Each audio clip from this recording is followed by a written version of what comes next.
నమస్తే మాస్టర్స్. ముందుగా మన గురువు గారైన పత్రి సార్‌కి ఆత్మ ప్రణామాలు అర్పించుకుందాం. అలాగే నాకు ఈ అవకాశం ఇచ్చిన మెడిటేషన్ ఎవ్రీవేర్ టీమ్ వాళ్ళకి, వింటున్న మీ అందరికీ కూడా ఆత్మ ప్రణామాలండి. ఈరోజు మనం పత్రి సార్ రాసిన 'ఆధ్యాత్మిక శాస్త్రం' అనే బుక్ చదువుకోబోతున్నామండి. దీంట్లో ఏం చెప్పారంటే సార్, ఈరోజు మనం ఆధ్యాత్మిక శాస్త్రం గురించి విశేషంగా తెలుసుకుందాం. ఆధ్యాత్మిక శాస్త్రాన్ని స్పిరిచ్యువల్ సైన్స్ అంటారు. మిత్రులారా, ప్రతి ఒక్కరూ తప్పనిసరిగా విధిగా ముందుగా తెలుసుకోవాల్సిన శాస్త్రమే, అధ్యయనం చేయాల్సిన శాస్త్రమే ఆధ్యాత్మిక శాస్త్రం. ఈ ఆధ్యాత్మిక శాస్త్రం అనేది 6 సత్యాలతో, 6 సిద్ధాంతాలతో విరాజిల్లుతుంది. ఈ 6 సత్యాలు, 6 సిద్ధాంతాలు, ఈ 6 ప్రతిపాదనలు మనం క్షుణ్ణంగా, విపులంగా, విశేషంగా తెలుసుకుందాం. ఈ ఆరింటిని కలిపి మనం ఆధ్యాత్మిక శాస్త్రంగా అర్థం చేసుకుందాం. ఏదైతే మనకు అర్థమవుతుందో వెంటనే అది మన చేత జీవింపబడుతుంది. అంటే మనం ఏదైతే అర్థం చేసుకుంటామో దాన్ని మనం ఆచరణలో పెట్టగలుగుతామంటండి. దేన్నైతే మనం అర్థం చేసుకుంటామో, దేనినైతే మనం అవగాహన చేసుకుంటామో దానినే మనం జీవిస్తాం. ఏదైతే మన అవగాహనకు రాదో, మన వల్ల అర్థం కాపాడదో దాన్ని మనం జీవించలేం కదా! అందుకని అర్థం చేసుకుంటే, అవగాహన కలిగి ఉంటే, మెదడుకు అది ఎక్కితే మన జీవితంలో దాని ఆచరణ తనంతట తాను సహజంగా వచ్చేస్తుంది. ఎప్పుడైతే అర్థం చేసుకోగలుగుతామో అప్పుడు దాన్ని ఆచరణలో పెట్టగలుగుతామని చెప్తున్నారండి. మై డియర్ ఫ్రెండ్స్, మనిషి అంటే ఏంటి? ఎవరు? ఈ జీవితం ఏంటి? ఎందుకు ఇలా జీవిస్తున్నారు? ఎందుకు అలా జీవించడం లేదు? అసలు ఎలా జీవించాలి? అసలు పుట్టుకంటే ఏంటి? చావంటే ఏంటి? పుట్టుక ముందు, చనిపోయిన తర్వాత అసలేంటి? అసలు సంపూర్ణంగా జీవితం యొక్క రూపురేఖలేంటి? ఈ సృష్టి యొక్క రచనా కార్యక్రమం ఎలా జరుగుతుంది? జీవితంలో దుఃఖరహితంగా ఎలా ఉండాలి? ఆనందంతో ఎలా ఉండాలి? అందరూ కలిసిమెలిసి ఎలా జీవించాలి? ఇదంతా వెలిసి ఆధ్యాత్మిక శాస్త్రము. వీటన్నింటినీ, వాటిలో ఉన్న సత్యాలను మనకు ఆధ్యాత్మిక శాస్త్రం పరిచయం చేస్తుంది. ఎంత ముఖ్యమో ఈ శాస్త్రం. ఆధ్యాత్మిక శాస్త్రం తెలియకపోతే గుడ్డెద్దు చేలో పడ్డట్టేనంటండి. అండ్ ఎందుకు? ఏం చేస్తున్నామో తెలియదు, ఏం చెయ్యాలో తెలియదు, ఏం చెయ్యబోతున్నామో తెలియదు, ఇంతవరకు అసలు ఏం చేశామో తెలియదు, ఏం తిన్నామో తెలియదు, ఏం ఆలోచించాలో తెలియదు, ఏది మాట్లాడాలో తెలియదు, డబ్బు ఎంత సంపాదించాలో తెలియదు, సంసారంతో ఎలా జీవించాలో తెలియదు, మరణానికి ఎలా మనం తయారు కావాలో తెలియదు. అంటే గుడ్డెద్దు చేలో పడిన చందం. ఆధ్యాత్మిక శాస్త్రం తెలియని వాళ్ళ జీవితాలు గుడ్డెద్దు చేలో పడినట్టే. ఈనాడు ప్రపంచంలో ఎన్ని గుడ్డెద్దులున్నాయో, గుడ్డెద్దులకు చూపు కలిగించేదే ఆధ్యాత్మిక శాస్త్రము. ఆ గుడ్డి ఎద్దుకు చూపు వచ్చేస్తే ఇక చేలో ఉన్న ముళ్ళు తప్పించుకోవచ్చు, గోతులు తప్పించుకోవచ్చు, చక్కగా తన గమ్యాన్ని చూసుకుంటుంది. కళ్ళు ఉన్నాయి కనుక ఆ ముళ్ళ చేలో పడి తనను తాను బాధించుకోదు, చక్కగా చేలు దాటుతుంది. ఇక గుడ్డెద్దు కాదు కనుక మానవాళి కూడా అంత గుడ్డెద్దు చందాన ఉంది. ఆధ్యాత్మిక శాస్త్రం తెలియదు, వాటిలో ఉన్న సత్యాలు తెలియవు, ఆ సిద్ధాంతాలు తెలియవు.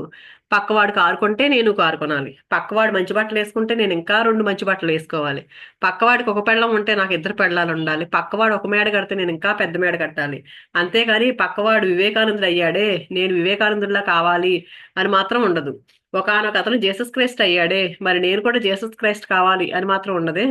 అందరూ సైంటిస్టులే మై డియర్ ఫ్రెండ్స్.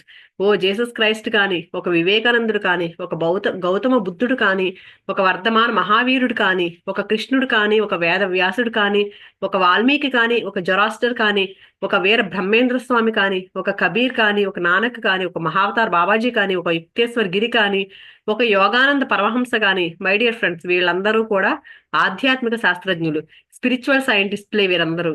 ఎవరికైతే మనం దేవాలయాలు కట్టి, చర్చిలు కట్టి, మందిరాలు కట్టి పూజిస్తున్నామో వాళ్ళు ఎవరయ్యా అంటే, వాళ్ళు తమ తమ జీవితాల్లో ఏం సాధించారు అంటే, వాళ్ళు ఆధ్యాత్మిక శాస్త్రాన్ని అవపోసన పట్టిన వాళ్ళు. వారు అవపోసన పట్టి తెలుసుకున్నది కేవలం ఆధ్యాత్మిక శాస్త్రమే. ఎప్పుడైతే మనం ఆధ్యాత్మిక శాస్త్రం ఎవరైతే తెలుసుకుంటున్నారో వాళ్ళందరినీ ఈ రోజు దేవుళ్ళుగా మనం గుళ్ళు కట్టి పూజిస్తున్నాము. ఒకటే శాస్త్రం అయితే రకరకాల ఆధ్యాత్మిక శాస్త్రాలు లేవు మిత్రులారా. ఉన్నది ఒక్కటే స్పిరిచువల్ సైన్స్, ఆధ్యాత్మిక శాస్త్రము. ఈ ఆధ్యాత్మిక శాస్త్రాన్ని, ఉన్న ఒక్కగానొక్క ఆధ్యాత్మిక శాస్త్రాన్ని, స్పిరిచువల్ సైన్స్ ను ప్రజలందరికీ పరిచయం చేయడం కోసమే ఈ పిరమిడ్ స్పిరిచువల్ సొసైటీ మూవ్మెంట్ ను స్థాపించడం జరిగింది. లక్షలాది మంది విశాల హృదయంతో ఆధ్యాత్మిక శాస్త్ర విద్యను నేర్చుకోవడం వల్ల తమ తమ జీవితాన్ని 3 పువ్వులు 6 కాయలుగా చేసుకుంటున్నారు. ఎప్పుడైతే ఈ విజ్ఞానాన్ని ఎప్పుడైతే తెలుసుకుంటామో హ్యాపీగా జీవితం అంతా ఆనందంగా గడుపుతూ ఉంటాము. మనం కూడా వివేకానంద స్వామి కావాలే, గౌతమ బుద్ధుడిలా కావాలి, వర్ధమాన మహావీరుడిలా కావాలి. ఇదంతా వాస్తవానికి చాలా చాలా సులభం. కేవలం ఆధ్యాత్మిక శాస్త్రం యొక్క రూపురేఖలు తెలుసుకోవాలి. కేవలం ఆత్మశాస్త్రాన్ని అర్థం చేసుకోవాలి. అప్పుడు ఆ రకంగా సహజంగానే జీవిస్తాము. ప్రతి ఒక్కరూ కూడా ఆధ్యాత్మిక శాస్త్రజ్ఞులు అయిపోతాము. ఇది ఆశ్చర్యకరమైన విషయం ఎంత మాత్రమూ కాదు. సన్యాసం పుచ్చుకోకూడదు. ఆధ్యాత్మిక శాస్త్ర విశారదులు కావడానికి ఏ హిమాలయాలకు వెళ్ళక్కర్లేదు. పెళ్ళాం బిడ్డలను వదిలిపెట్టేసి సన్యాసం పుచ్చుకోనక్కర్లేదు. అసలు సన్యాసం పుచ్చుకోకూడదు. హాయిగా మనం చేస్తున్న వ్యవసాయం, వ్యాపారం, ఉద్యోగం ఏది చేస్తుంటే అది చేస్తూనే ఉండాలి. వదిలిపెట్టాల్సింది వ్యవసాయం కాదు, పెళ్ళాం బిడ్డలు కాదు, గృహస్థాశ్రమం కాదు, డబ్బు సంపాదన కాదు, ఇవన్నీ కాదు. వదిలిపెట్టాల్సింది జీవిత శాస్త్రం పట్ల మన అజ్ఞానాన్ని. ఆధ్యాత్మిక శాస్త్ర సుపరిచయం లేమి ఉంది మనకి. అంటే ఆధ్యాత్మిక శాస్త్రం పట్ల పరిచయం లేదు మనకి. ఆ లేమిని వదిలిపెట్టాలి. ఆధ్యాత్మిక శాస్త్రాన్ని పరిచయం చేసుకోవాలి అంతే. అంతకన్నా ఇంకేమీ లేదు. ఆధ్యాత్మిక శాస్త్రం 6 సత్యాలతో అలరారి ఉంది. 6 సత్యాలు, 6 సిద్ధాంతాలు, 6 అవగాహనలు. అవేంటి ఆ సిద్ధాంతాలంటే ఆత్మ సిద్ధాంతము, పునర్జన్మ సిద్ధాంతము, కర్మ సిద్ధాంతము, పురోగమన సిద్ధాంతము, యోగ సిద్ధాంతము, అనేక సిద్ధాంతము. 6 సత్యాలు, 6 సిద్ధాంతాలు, 6 ప్రతిపాదనలు, 6 అవగాహనలు ఇవి. ఫస్ట్ ఆత్మ సత్యము, దాని గురించి తెలుసుకుందాం. మొట్టమొదటి అవగాహన, మనం శరీరం కాదు, ఆత్మ పదార్థము. ఉన్నదల్లా ఆత్మ చైతన్యమే. సర్వం కల్విదం బ్రహ్మ. అన్నిటిలోనూ ఆ బ్రహ్మ పదార్థమే ఉన్నది. ఆ ఉన్నదంతా ఆత్మ పదార్థమే. అయం ఆత్మ బ్రహ్మ. నేను అన్నది, ఈ ఆత్మ అన్నది, ఇదే సర్వత్రా ఉన్న బ్రహ్మ పదార్థము. అన్నిట్లోనూ ఉన్న బ్రహ్మ పదార్థము ఇది ఒక్కటే. తత్వమసి, నువ్వు కూడా అదే నాయనా. అంటే నేను బ్రహ్మ, నేను ఆత్మ పదార్థాన్ని అయితే నువ్వు కూడా అదే కదా, నువ్వు కూడా అదే. నువ్వు ఈ తలకాయ, ఈ ముండెం, ఈ చేతులు, ఈ కాళ్ళు అనుకుంటున్నావేమో, కాదు సుమా, నువ్వు ఆత్మ పదార్థము. సర్వత్రా ఉన్న ఆత్మ పదార్థమే అక్కడ ఉంది, ఇక్కడ ఉంది, ఎక్కడైనా ఉంది. నేను అదే, నువ్వు అదే. చూసారా, ఇది ప్రథమ సత్యము. ఇక్కడ నుంచి మొదలవుతుంది ఆధ్యాత్మిక శాస్త్రము. ఎలాగైతే ఒక రాయి నుంచి ఒక శిల్పం మొదలవుతుందో, ఆ రాయి చక్కగా చక్కగా చక్కగా చక్కటి శిల్పం అవుతుందో, ఆ శిల్పం యొక్క ఆది ఆ రాయిలో ఉంది. అంటే ఆల్రెడీ రాయి నుంచి శిల్పం చెక్కారు అంటే శిల్పం ఉంది ఆల్రెడీ. ఏదైతే అక్కర్లేదో దాన్ని తీసేసేసరికి అది శిల్పం మనకు కనిపిస్తుంది. అలాగే మన జీవితం యొక్క ఆది ఆత్మ పదార్థము. మనము ఆ ఆత్మ పదార్థం. ఆ శిల్పం కూడా మొట్టమొదట రాయే. కళ్ళు, ముక్కు, కాళ్ళు, చెవులు ఏమీ లేని రాయి. తర్వాత అన్ని అవయవాలు, రూపురేఖలు విస్తారంగా వచ్చాయి దానికి. మిత్రులారా, మనం కూడా అలాగే మొట్టమొదటగా ముందుగా ఉన్నది ఆత్మ పదార్థము. ఒక స్క్రీన్ మీద సినిమా వచ్చినట్టు సినిమా వేసి ఆ స్క్రీన్ ని ఫోకస్ చేసినట్లు. అంతకుముందు అక్కడ ఒక స్క్రీన్ ఉంది. ఆ సినిమా తీసేసినప్పుడు మనకు ఆ స్క్రీన్ మాత్రమే కనపడుతుంది. సినిమా వేసినప్పుడు స్క్రీన్ కనపడదు. అక్కడ చిరంజీవి కనపడతాడు, నాగార్జున కనపడతాడు. కాబట్టి అక్కడ ఆ యొక్క స్క్రీన్ పేరే ఆత్మ పదార్థము. మనమంతా కూడా ఆత్మ పదార్థం. చూసారా, ఇదే ఆత్మ సిద్ధాంతము, ఆత్మ సత్యము, ఆత్మ ప్రతిపాదన, ఆత్మ అవగాహన. చెట్టు ఉంది, కానీ ఆ చెట్టు తర్వాత వచ్చింది. ఆత్మ ఉంది ముందు అక్కడ. ఆ తర్వాత దాని మీదకి చెట్టు వచ్చింది. ఆ స్క్రీన్ మీద చిరంజీవి వచ్చినట్టు, స్క్రీన్ మీద అక్కినే నాగార్జున వచ్చినట్టు, స్క్రీన్ మీద చెట్టు వచ్చింది, స్క్రీన్ మీద ఈ శరీరం వచ్చింది. మనం ఆత్మ పదార్థం. అది మొట్టమొదటి అవగాహన ఆధ్యాత్మిక శాస్త్రంలో. అంటే అయం ఆత్మ, నేను ఆత్మని. అహం బ్రహ్మాస్మి, అన్నిట్లా ఉన్నది ఆ బ్రహ్మే. తత్వమసి శ్వేతకేతో, అన్నిట్లోనూ అదే బ్రహ్మ పదార్థము. అంటే ఆత్మ, నేను, అన్నిట్లోనూ ఉన్నది అదే.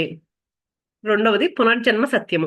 ఆ సూర్యుడు, ఆ చంద్రుడు, ఆ నక్షత్రాలు, గాలి, నీరు, చెట్లు, చేమలు, జంతువులు అంతా కూడా ఆత్మ పదార్థము. అంటే నాలోనే కాదు, మనలోనే కాదు, అన్నిట్లోనూ ఉన్నది ఆత్మ పదార్థమే. సర్వత్రా వ్యాపించింది ఆత్మ పదార్థము. ఆత్మ పదార్థం అన్నది ఆత్మ బిందువులుగా ఏర్పడి ఒక్కొక్క బిందువు రెండవ సత్యంలోకి ప్రవేశిస్తుంది. పునర్జన్మ చక్రంలోకి ప్రవేశిస్తుంది, తన స్వంత ఆత్మలోకాలు వీడి. అంటే ఈ యొక్క భూలోకము, భువర్లోకము, సువర్లోకము, జనాలోకము, మహాలోకము, తపోలోకము, సత్యలోకము, ఇలా రకరకాల లోకాలు అనేవి సృష్టి యొక్క రచన. ఈ మూల చైతన్యం నుంచి ఎన్నో ఆత్మలు వచ్చినాయి. బ్రహ్మాత్మ నుంచి ఎన్నో బ్రహ్మాండాలు వచ్చినాయి. ప్రతి ఆత్మ ఆత్మ పదార్థంగాను, ఆత్మ బిందువుగాను ఈ యొక్క సకల లోకాలలో అనేక అనుభవాలు పొందుతూ, తనను తాను తెలుసుకుంటూ, తనను తాను అభివృద్ధి పరుచుకుంటూ, ప్రతి లోకంలోనూ జన్మ తీసుకుంటూ ఉంది. ఈ యొక్క జన్మక్రమాన్ని పునర్జన్మ సిద్ధాంతము అంటాము. ఇప్పుడు నేను హైదరాబాద్ లో ఉన్నాను. రేపు చెన్నై వెళ్తాను, ఆ తర్వాత ముంబై వెళ్తాను, ఆ తర్వాత భోపాల్ వెళ్తాను, ఢిల్లీ వెళ్తాను. అయితే ఏంటి, అంటే ఏంటి, ఈ హైదరాబాద్ అనేది ఒక లోకం, చెన్నై అనేది ఇంకొక లోకం, ముంబై అనేది మరొక లోకం. ఆత్మ అనేది అనేక లోకాలు తిరుగుతూ ఉంటుంది. భూలోకము, భువర్లోకము, సువర్లోకము, ఇలా ఎన్నో లోకాలు, కోటాను కోట్ల లోకాలు. హైదరాబాద్ వదిలిపెడితే కానీ చెన్నై పోలేము. ఇక్కడ చచ్చి చెన్నైలో పుడతాము, చెన్నైలో చచ్చి ముంబైలో పుడతాము.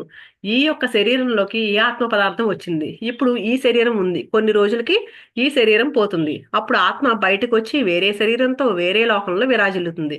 మళ్ళీ ఇంకో శరీరంలోకి వస్తుంది. అనేక అనేక ఆటలు. ఈ యొక్క ఆత్మ ఒకసారి ఒక మానవ శరీరంలో ప్రవేశించిన తర్వాత ఇక అనేక మానవ శరీరాలు తీసుకుంటుంది. అంతా తన విలాసం కోసం, తన ఉల్లాసం కోసం ఆటలు ఆడడానికి.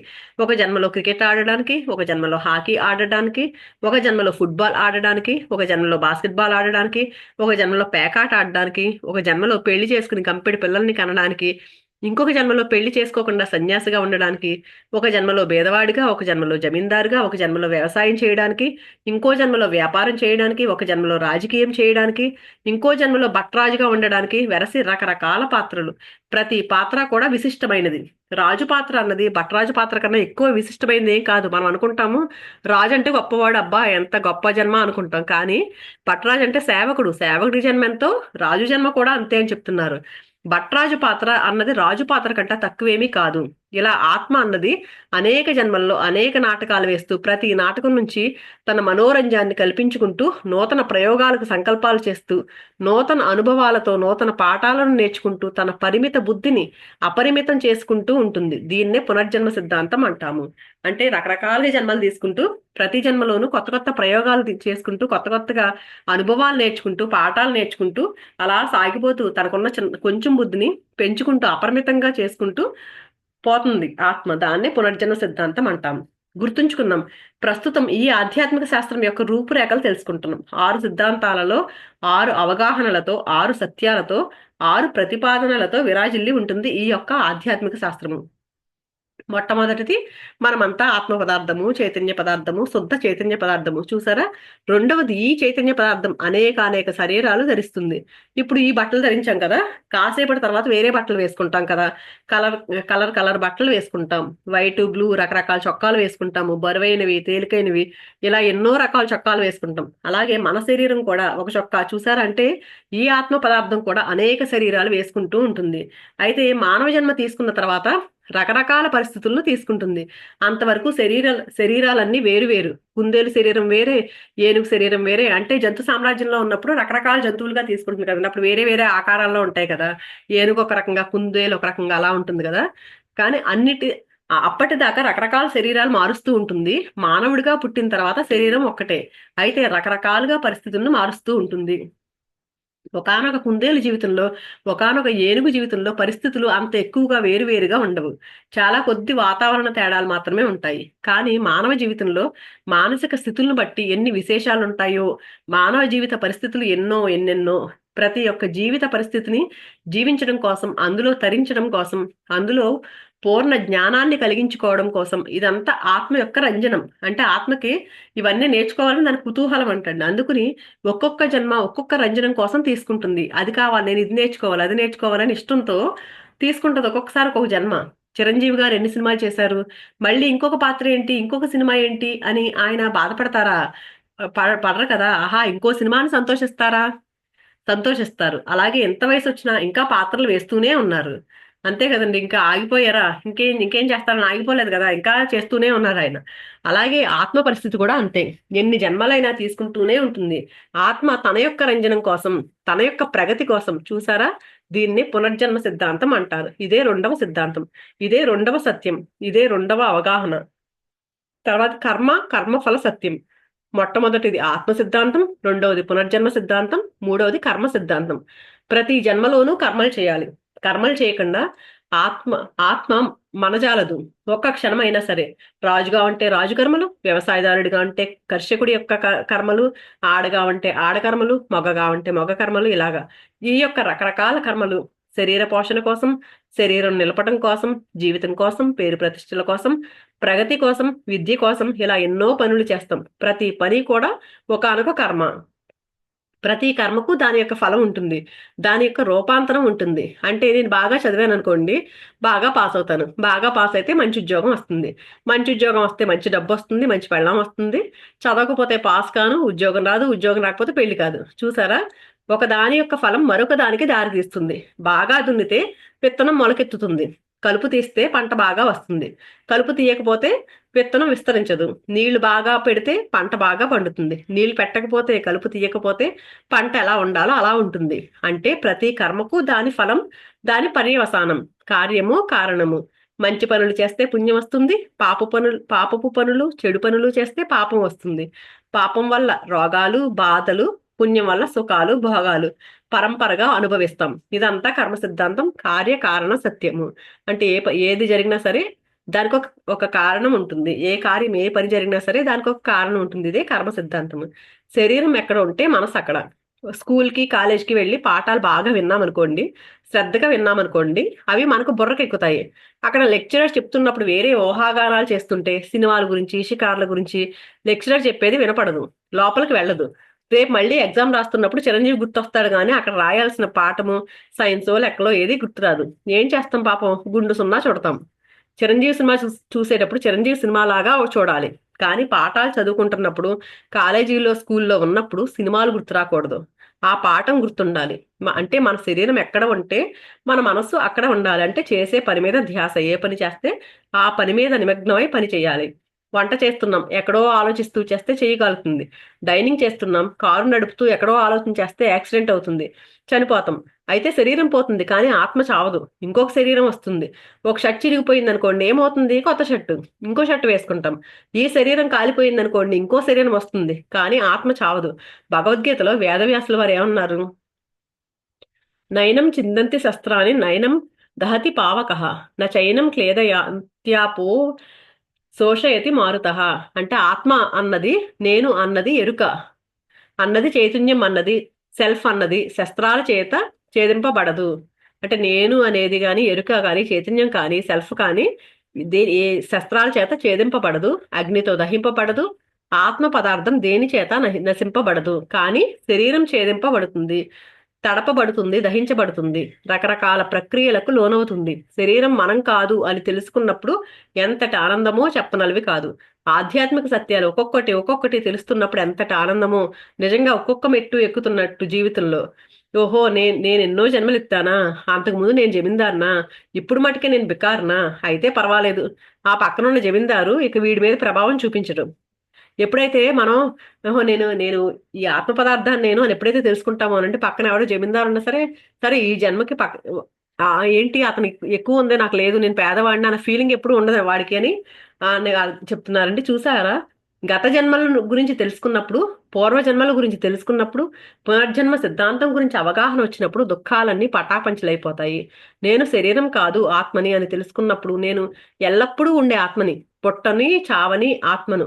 శరీరం పుడుతుంది, శరీరం చేస్తుంది, ఆత్మ పుట్టదు, చావదు. శరీరం పుట్టని చావని ఆత్మ రకరకాల పుట్టుకలు, రకరకాల చావులు చూసుకుంటూ వెళ్ళిపోతుంది. సినిమాల్లో నాటకంలా, సినిమాల్లో పాత్రలాగా. ఇది అవగాహనకు వచ్చినప్పుడు నేనంతా నాటకం, ఇదంతా సినిమా. ఈ అవగాహనకు వచ్చినప్పుడు ఎంత ఆనందంగా ఉంటుంది బాబోయ్, చెప్పనలవి కాదు. చెడు చేస్తే చెడు, మంచి చేస్తే మంచి. కర్మ సిద్ధాంతం ద్వారా మనం తెలుసుకోవాల్సింది ఏంటంటే, మన పాపాల వల్లే మనకు రోగాలు వస్తాయి. చికెన్ తింటాము, మటన్ తింటాము, కడుపు చెడిపోతుంది, డాక్టర్ దగ్గరికి వెళ్తాము, కడుపు కోస్తాడు, హార్ట్ అటాక్ వస్తుంది. మన యొక్క పాప కార్యక్రమంతోనే మన శరీరం చెడిపోతుంది. వెరసి కర్మ సిద్ధాంతము. నోరు బాగుంటే ఊరు బాగుంటుంది, నోరు బాగోలేదంటే ఊరు బాగోదు, సమస్యే లేదు. నోటితో అందరినీ చంపితే ఊరు నిన్ను చంపుతుంది, నోరు బాగుంటే ఊరంతా బాగుంటుంది. వెరసి కర్మ సిద్ధాంతం. నువ్వు ఎలాంటి మాటలు విత్తుతావో, అన్నారు మేడం. నువ్వు ఎలాంటి మాటను విత్తుతావో అలాంటి పరిణామాన్నే నువ్వు కోసుకుంటావు. నువ్వు ఎలాంటి కర్మలు చేస్తావో, నీ యొక్క వాక్కులు, నీ యొక్క కర్మలు, నీ యొక్క ఆలోచనలు ఎలా ఉంటాయో నీ వాస్తవం అలా ఉంటుంది. వెరసి ఇది కర్మ సిద్ధాంతము. ఇది తెలుసుకున్నప్పుడు ఇక జాగ్రత్తగా మాట్లాడతాం, పిచ్చి పిచ్చిగా మాట్లాడము. అనవసరంగా కోడిని, మేకని, చేపల్ని చంపము.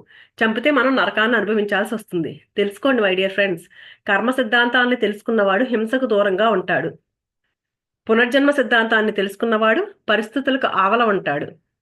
400 జన్మలు. గుర్తుంచుకుందాం మిత్రులారా. ఒకానొక ఆత్మ సగటున ఒక 350 జన్మలు అన్ని పరిస్థితులను అవగాహన చేసుకోవడం కోసం, అన్ని కర్మలు చేయడం కోసం, అన్ని ఫలాలు పొందడం కోసం ఒకానొక సగటు ఆత్మ 350 నుంచి 400 వరకు సుమారుగా జన్మలు తీసుకుంటుంది. శైశవాత్మక కొన్ని జన్మలు కొంచెం ఎదిగి బాలాత్మక మరికొంచెం ఎదిగి యవ్వనాత్మక ఇంకొంచెం ఎదిగి ప్రౌఢాత్మక చివరిగా వృద్ధాత్మక. ఎలాగైతే మానవ శారీరక స్థితుల్లో కూడాను శైశవ స్థితి, బాల్య స్థితి, యవ్వన స్థితి, ప్రౌఢ స్థితి, వృద్ధాప్య స్థితి ఉన్నాయో ఆత్మకు కూడా కొన్ని జన్మలు ప్రప్రథమంగా శైశవాత్మక, తర్వాత బాలాత్మక, తర్వాత యవ్వనాత్మక, ప్రౌఢాత్మక, చిట్ట చివరికి వృద్ధాత్మక పుట్టి తన జన్మ చక్రాన్ని పరిసమాప్తం చేసుకుంటుంది. ఇక జన్మ కర్మ చక్రాన్ని పరిసమాప్తం చేసుకున్న కొన్ని ఆత్మలు, కొన్ని విముక్తాత్మలు వీళ్ళందరికీ జ్ఞానబోధ, ఆత్మబోధ, ధ్యానబోధ కలిగించడం కోసం కొన్ని మళ్లీ భూలోకంలోకి వస్తాయి. కొన్ని పరిపూర్ణాత్మలు, పూర్ణాత్మలు కూడా అప్పుడప్పుడు భూమి మీదకి వస్తాయి. ఇది ఆత్మ యొక్క యథార్థ గాథ. అనేక జన్మల కథ. చూసారా, చిరంజీవి ఇంట్లో ఉంటాడు కానీ స్టూడియోకి వెళ్ళి ఎన్నో సినిమాలు చేస్తాడు. అక్కినే నాగార్జున ఇంట్లో ఉంటాడు, స్టూడియోకి వెళ్ళి ఎన్నో సినిమాలు చేస్తాడు. ఈ భూమండలం అంతా కూడా ఒక స్టూడియో. మనం పైలోకాల్లో ఈ భూమి అనే నాటక రంగం మీదకి వచ్చిన నటులం. షేక్స్పియర్ అన్నాడు, the whole world is a stage, we are all mere actors, we strut and fume, do our part and depart.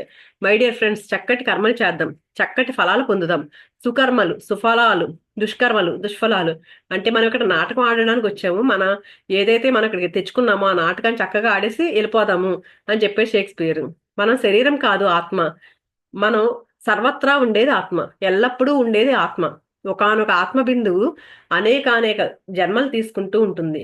మానవ జన్మగా వచ్చిన తర్వాత సుమారుగా 350 నుంచి 400 వరకు జన్మలు తీసుకుంటుంది. ప్రతి జన్మలోనూ వివిధ రకాలైన కర్మలు చేస్తూ వాటికి తగ్గ ఫలితాలు పొందుతూ మళ్లీ జన్మ పరంపరలో వస్తూ తుదకు ఆధ్యాత్మిక శాస్త్రాన్ని అధ్యయనం చేసి తనను తాను తెలుసుకుంటుంది. ప్రతి ఆత్మ కూడా సకల వైవిధ్యభరితమైన పాత్రలను ధరిస్తుంది. ఒక్కొక్క పాత్ర ఒక్కొక్క జన్మ. ఏ జన్మలోనైనా రకరకాల కర్మలు చేయొచ్చు. ఒక జమీందారుగా పుట్టి చెడు కర్మలు చేయొచ్చు, లేదా జమీందారుగా పుట్టి మంచి కర్మలు చేయొచ్చు. ఒక రాజుగా పుట్టి మళ్ళీ దాన్ని వదిలిపెట్టేసి ఒక గొప్ప బుద్ధుడయ్యాడు సిద్ధార్థుడు. అంటే ఎలాగైనా చేయొచ్చు వేషం వేసినప్పుడు ఎలాగైనా వేయొచ్చు. నటన అన్నది సీరియస్ గా చేయొచ్చు, హాస్యంగా కూడా చేయొచ్చు, మధ్య రకంగా చేయొచ్చు. రకరకాలుగా ఉంటాయి వేషాలు. ప్రతి ఆత్మ కూడా తన కర్మలను రకరకాలుగా చేస్తూ ఉంటుంది. ఇలా కర్మ చేస్తే ఫలితం ఎలా ఉంటుంది, ఇలా డైలాగులు చెప్తే ఎలా ఉంటుంది, ప్రజలు ఎలా ఆనందిస్తారు, ఈ విధంగా రకరకాలుగా ఆత్మ తన శక్తిని పరీక్షించుకుంటుంది ప్రతి జన్మలోను. పురోగమన సత్యం. అయితే ప్రతి జన్మ కూడాను పురోగమనమే. ఏ జన్మ కూడా తిరోగమనం కాదు. అంటే ఏదైనా సరే మనం వచ్చిన తర్వాత పైకి వెళ్తుంది ఆత్మ, పురోగమనంలోనే ఉంటుంది. ఏ కర్మ కూడా తిరోగమనం కాదు అని తెలుసుకోవడమే 4వ సిద్ధాంతము. 4వ సత్యము, 4వ ఆధ్యాత్మిక సిద్ధాంతమే పురోగమన సిద్ధాంతము. 4వ ఆధ్యాత్మిక సత్యమే పురోగమన సత్యము. నేను పరీక్ష రాశాను, నాకు 10 మార్కులు వచ్చాయి. అంటే నేను తెలుసుకున్నాను నా జ్ఞానము 10 మార్కులు అంత ఉంది, ఇంకా 90 మార్కులు తెచ్చుకోవాలి అని. మరి ఆ జ్ఞానం వచ్చింది కదా, 30 మార్కులు వస్తే పాస్ అవుతాము, 10 మార్కులు వచ్చి ఫెయిల్ అయిపోయాను. నేను ఇప్పుడు ఫెయిల్ అయినట్ట పాస్ అయినట్ట? అంతకుముందు నాకేమీ తెలియదు కానీ ఇప్పుడు 10 మార్కులు వచ్చినాయి అంటే పురోగమనం చెందినట్టే కదా. అంటే ఫెయిల్ అవడం కంటే 10 మార్కులు రావడం కొంచెం తెలుసుకున్నట్టే కదా. మనం ఫెయిల్ అయిపోయాం అనుకుంటాం, ఫెయిల్ అన్నది లేనే లేదు. ఆత్మ ప్రతి జన్మలోనూ పురోగమనమే చెందుతుంది. ప్రతి పరీక్షలోనూ మనం కొంత కాకపోతే కొంత తప్పనిసరిగా నేర్చుకుంటాము, ఎంతో కొంత ఎదుగుతామంటండి కంపల్సరీగా.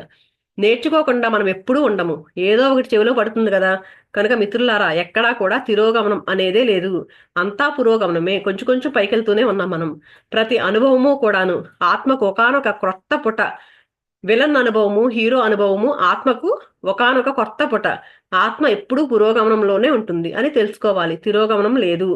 ఎప్పుడు ఏ ఆత్మ అయినా గాని ఎక్కడైనా గాని తిరోగమనాత్మ అన్నది సృష్టిలో లేనే లేదు. దీనినే పురోగమన సిద్ధాంతం అంటాము. ఇది తెలుసుకున్నప్పుడు హాయిగా ఉంటుంది.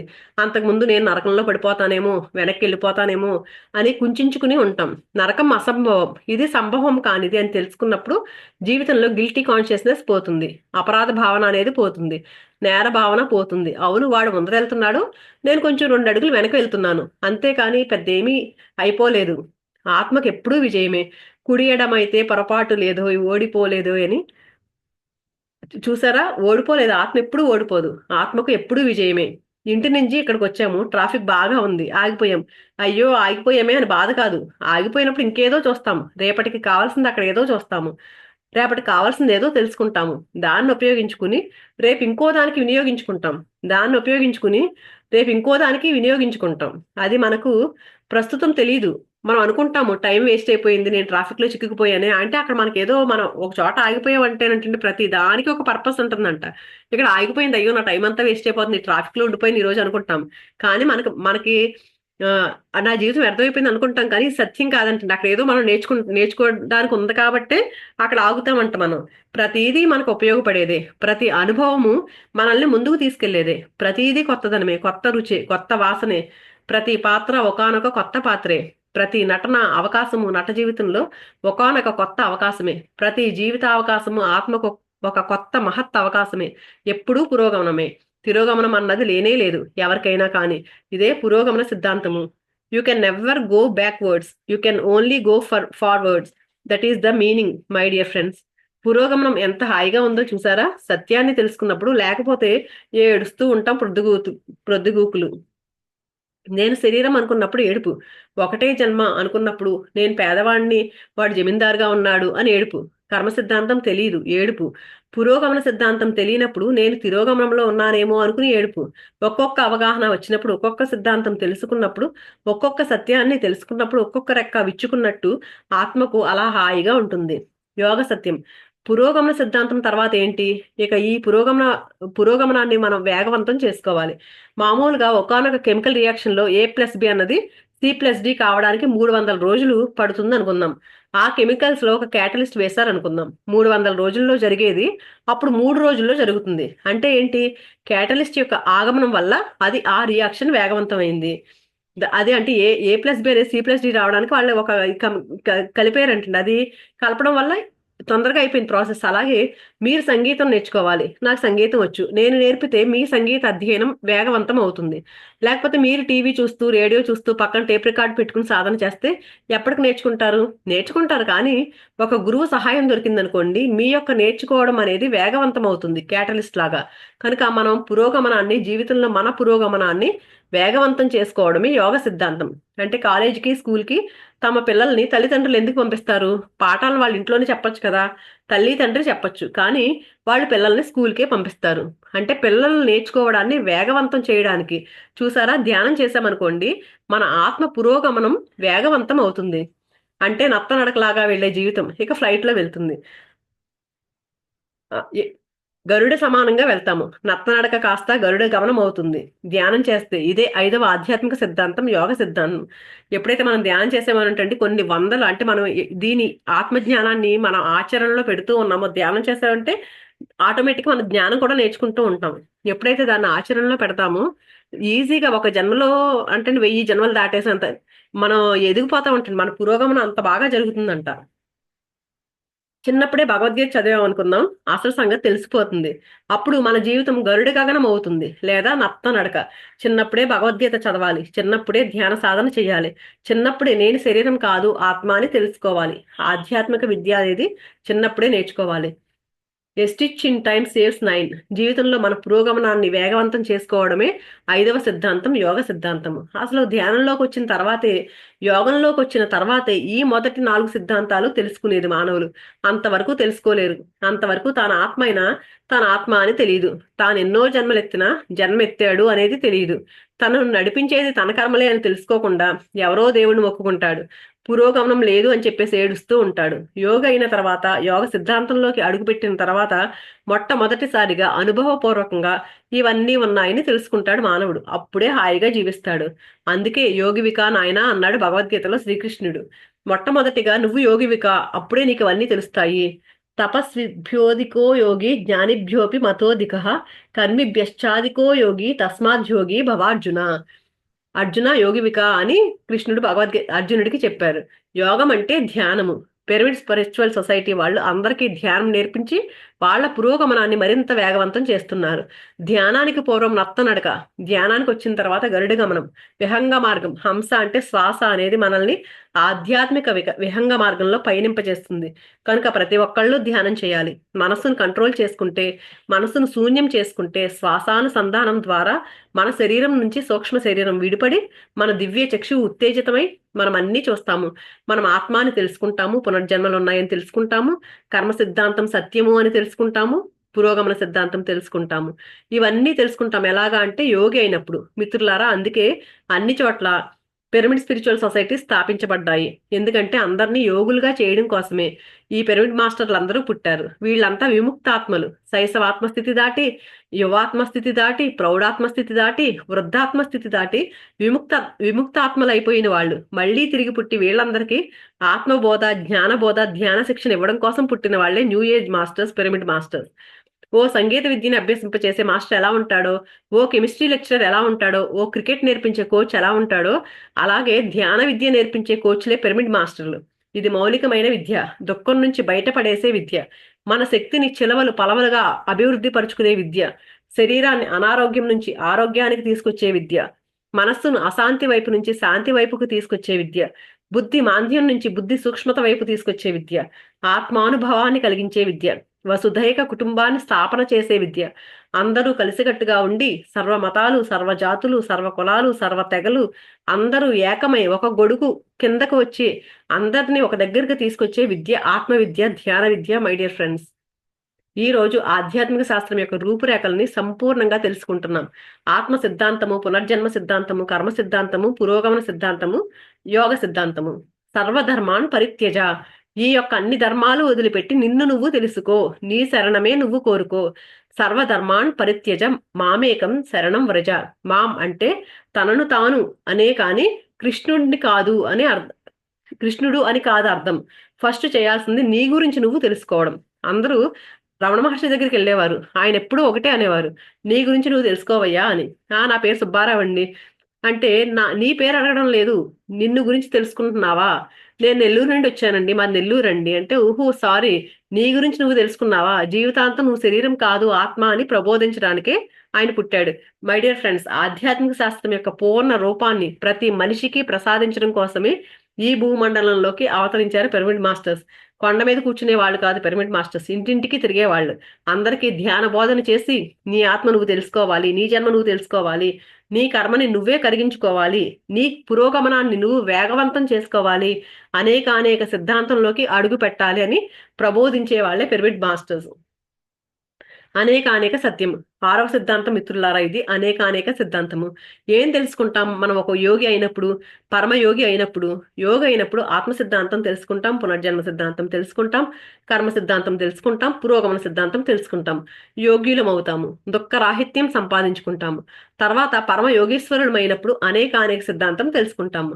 ఈ అనేక సిద్ధాంతం అనేది ముఖ్యంగా వర్ధమాన మహావీరుడి ప్రబోధాల్లో విశేషంగా కనిపిస్తుంది. అసలు ఆ పదాన్ని తీసుకొచ్చిందే ఆయన.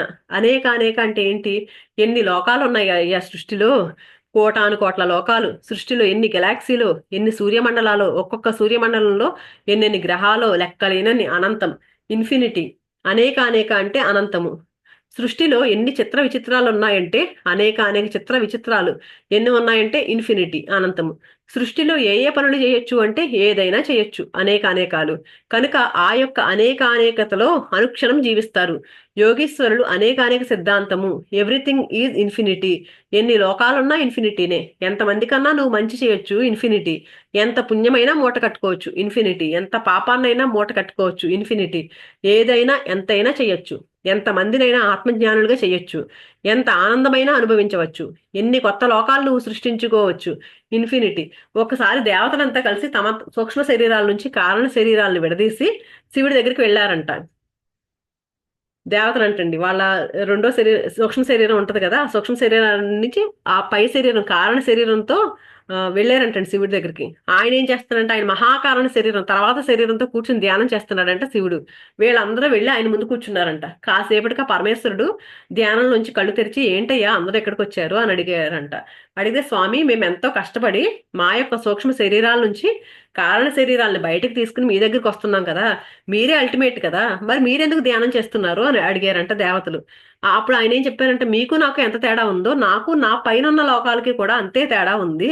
నా పైన ఇంకా ఎంతో మంది ఉన్నారు, అనేకానేక లోకాలు ఉన్నాయి అన్నాడంటే పరమేశ్వరుడు. అంటే పునర్జన్మ నా విద్యతే. ఎప్పుడు కూడా తాటిని తన్నేవాడిని తల తన్నేవాడు మరొకడు ఉంటాడు. మనం అనుకుంటాం అబ్బా నేనే గొప్ప అనుకుంటాం, కానీ ఎప్పుడు చూసినా మనకంటే పైన ఒకడు ఎవరో ఉంటారంటండి. అందుకు మనం చేసుకుంటూనే ఉండాలి. శివుడు కూడా చూడండి, ఇంకా పైన, ఇంకా ఆయన పైన వాళ్ళని చేరుకోవడానికి అంత తేడా ఉందని చెప్తున్నారు. అలాగే అందుకని తాటిని తన్నేవాడు ఉంటే వాడి తల తన్నేవాడు ఇంకొకడు ఉంటాడంట. ఎప్పుడు పరమ యోగీశ్వరులమై అనేకానేక సిద్ధాంతంలోకి ప్రవేశించినప్పుడు ఎంత ఆనందమో, బ్రహ్మానందం. అప్పుడు నిజంగా మనం అహం బ్రహ్మాస్మి, ఈ శైశవాత్మ అనేది సంపూర్ణంగా పూర్ణాత్మ అవుతుంది. ఆ బ్రహ్మ భువనాల్లోక పునరావృత్తి నోర్జున మూమోపత్యేయ కౌంతేయ పునర్జన్మన విద్యతే. అనేకానేక సిద్ధాంతాన్ని అనుభవపూర్వకంగా తెలుసుకున్న తర్వాత ఇంకా పునర్జన్మ లేదు. ఎప్పుడైతే ఆ సిద్ధాంతాన్ని తెలుసుకుంటామో ఇంకా పునర్జన్మ అనేది ఉండదంటండి. కనుక యోగి కానివాడు యోగి కావాలి, యోగి అయినవాడు యోగీశ్వరుడు అయి తీరుతాడు. యోగీశ్వరుడు అయిన వ్యక్తికి పునర్జన్మ లేదు. యేసుక్రీస్తు ఒక యోగీశ్వరుడు, వర్ధమాన మహావీరుడు, శ్రీకృష్ణుడు, వేదవ్యాసుడు, వాల్మీకి, గౌతమ బుద్ధుడు, వీరంతా యోగీశ్వరుడు. మనం కూడా యోగీశ్వరులం అవుదాం. కేవలం తినడానికి పడుకోవడానికి మనం పుట్టామేంటి? ఈ రకం చొక్కా వేసుకోవాలి కానీ కానీ కేవలం వీటి కోసం పుట్టలేదు, యోగీశ్వరులు కావడం కోసమే మనం అందరము పుట్టాము. కాబట్టి ఈ రోజు ఆధ్యాత్మిక శాస్త్రం యొక్క రూపురేఖలను తెలుసుకున్నాం. 6 సిద్ధాంతాలు, 6 సత్యాలు, 6 అవగాహనలు, 6 ప్రతిపాదనలు. మనం శరీరం కాదు ఆత్మ, ఆత్మ సిద్ధాంతము. మనం ఎంతో మంది భార్యలతో ఇంతకు ముందు కూడి ఉన్నాం, ఎంతో మంది భర్తలతో కూడి ఉన్నాం, ఎన్నో ఆడ శరీరాలు అంటే ఒక్కొక్క జన్మలో ఒక్కో రకంగా తీసుకున్నాం కదా. ఎన్నో ఆడ శరీరాలు ధరించాము, ఇంకెన్నో మగ శరీరాలు ధరించాము, ఎంతో మందికి పుట్టాము, ఎంతో మందిని పుట్టించాము. ఇది పునర్జన్మ సిద్ధాంతము. రాజుగా పుట్టాము, జమీందారుగా ఉన్నాము, పేదవాడిగా ఉన్నాము, కండక్టర్గా ఉన్నాము, కుమ్మరవాడిగా ఉన్నాము, కమ్మరవాడిగా ఉన్నాము, కార్మికుడిగా ఉన్నాము, రాజకీయవేత్తగా ఉన్నాము, సకల కర్మలు చేశాము. ఇది కర్మ సిద్ధాంతము. ఎప్పుడూ కూడా పురోగమనమే. ప్రతి జన్మ, ప్రతి కర్మ పురోగమనమే. ఇది పురోగమన సిద్ధాంతము. ఇంతకు ముందు ఎన్నో జన్మల్లో ధ్యానం చేసి ఇక్కడికి వచ్చాము. గౌతమ్ బుద్ధుడు అంతకుముందు జన్మలోని అరిహంతు, తర్వాత బోధిసత్వుడు, తర్వాత బుద్ధుడు. పిరమిడ్ మాస్టర్లు అందరూ కూడా అంతకుముందు ఎన్నో జన్మల నుంచి ధ్యానం చేసిన వాళ్లే. అందుకే పువ్వు పుట్టగానే పరిమళించినట్టు పిరమిడ్ మాస్టర్లు ముట్టుకోగానే బుద్ధుళ్ళు అవుతున్నారు. గ్రామ గ్రామాలు తిరిగి ధ్యాన ప్రచారం, జ్ఞాన బోధ చేస్తున్నారు. చూసారా, అంటే ఎన్నో జన్మల కిందటే ధ్యానుడైన వాళ్ళు.